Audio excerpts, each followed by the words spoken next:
एक किसान अपने खेत में काम कर रहा था कि तभी जोर की आवाज़ हुई। किसान ने देखा कि एक घायल मादा बाज उसे थोड़ी दूर आ गिरी और एक अंडा देकर मर गई। पहले तो किसान ने सोचा कि शायद बेहोश हो गई है। तभी उसे बाज के गले के पास एक गहरा जख्म दिखाई दिया और मृत्यु का कारण समझ आया। किसान की समस्या यह थी कि अब उस अंडे का क्या करे। उसे और कुछ नहीं सूझा तो उसने अपने बाड़े में ले जाकर जहाँ अन्य मुर्गियाँ अंडा सेने के लिए बैठी थी उन अंडों के बीच रख दिया। मुर्गी के उन अंडों को जिसमें से बच्चे निकलने होते हैं कुछ दिन तक एक अलग तापमान की आवश्यकता पड़ती है।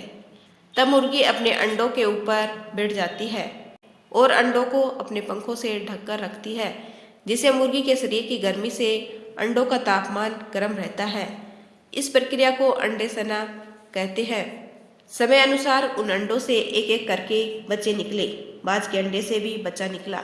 वह मुर्गियों के बच्चों के साथ खाता, उन्हीं के साथ घूमता, वैसे ही डर कर चलता। जबकि बाज, जिसे इंग्लिश में हॉक कहते हैं, एक शिकारी पक्षी होता है जो खुले आकाश में उड़ता है और अपने भोजन के लिए स्वयं शिकार करता है। परंतु बाज के इस बच्चे ने अपना पूरा जीवन इन्हीं मुर्गियों के बीच गुजार दिया। उन्हीं की तरह उसे जमीन पर जो दाना मिलता वहीं खाकर पेट भर लेता। इसी तरह वह बूढ़ा हो गया।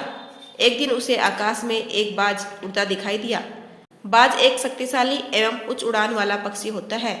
मुर्गियों के बीच पले बाज के बच्चे ने उसे उड़ता देखा तो अपने मन में सोचा, काश मैं भी इस पक्षी की तरह ऐसी उड़ान भर पाता। क्या मनुष्य में से अनेकों की ऐसी ही कहानी नहीं है? बाज के रूप में पैदा होकर भी, अर्थात समर्थ होकर भी, नकारात्मक सोचने वाले लोगों से घिरे होने के कारण जीवन भर उठने की हिम्मत नहीं कर पाते, जबकि उनमें ऊंची उड़ान भरने की क्षमता होती है। अतः अपने मन में यह विश्वास रखकर चलिए कि आप बहुत कुछ कर सकते हैं, क्योंकि आप बाज जैसे समर्थ हैं।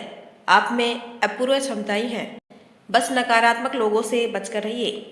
यदि आपको मेरा छोटा सा प्रयास अच्छा लगा हो तो चैनल को लाइक, शेयर एंड सब्सक्राइब कीजिए। आपका अपना कीमती समय देने के लिए दिल से धन्यवाद।